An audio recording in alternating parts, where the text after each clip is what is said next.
ओम। अध्याय 8 श्लोक 15। मित्रों, एक विशेष प्रश्न आता है कि क्या जन्म और मृत्यु का यह चक्र कभी खत्म होता है। देखें, विश्व गुरु श्री कृष्ण क्या बताते हैं। मामुपेत्य पुनर्जन्म दुःखालयं शाश्वतम्। आत्मानुभूति प्राप्त ज्ञानी जन प्रभु को प्राप्त करके पुनर्जन्म को प्राप्त नहीं होते। पुनर्जन्म का अर्थ है कि फिर से शरीर धारण करना। जो तत्व चिंतक हैं, उनके विचार से पुनर्जन्म समस्त दुखों का घर है। श्री कृष्ण भी पुनर्जन्म को दुखालय तथा अशाश्वत बताते हैं।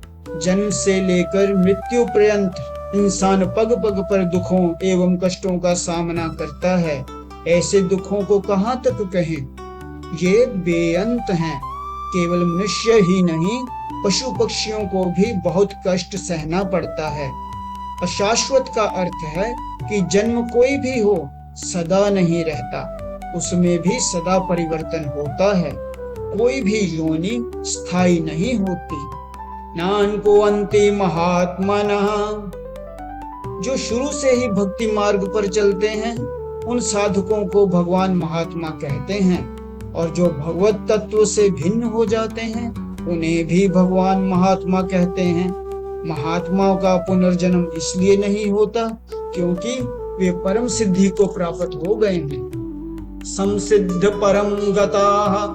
तुलसीदास जी ने कहा, उस सज्जन मम उर्वस कैसे, लोभी हृदय बसे धनु जैसे। जैसे लोभी व्यक्ति जैसे जैसे धन प्राप्त करता है, उसकी धन की भोग की लालसा उत्तरोत्तर बढ़ती है। वैसे ही भगवान, जिनका अंश भक्त स्वयं होता है, उनको पहचान लेने पर भक्त में प्रेम की भूख बढ़ती रहती है और उसे अनंत अगाध प्रेम की प्राप्ति होती है। यहाँ प्रेम भक्ति की अंतिम पायदान है। इसके ऊपर कोई प्राप्त होने योग्य सिद्धि है ही नहीं, अर्थात वह महात्मा परम सिद्धि को प्राप्त हो जाता है।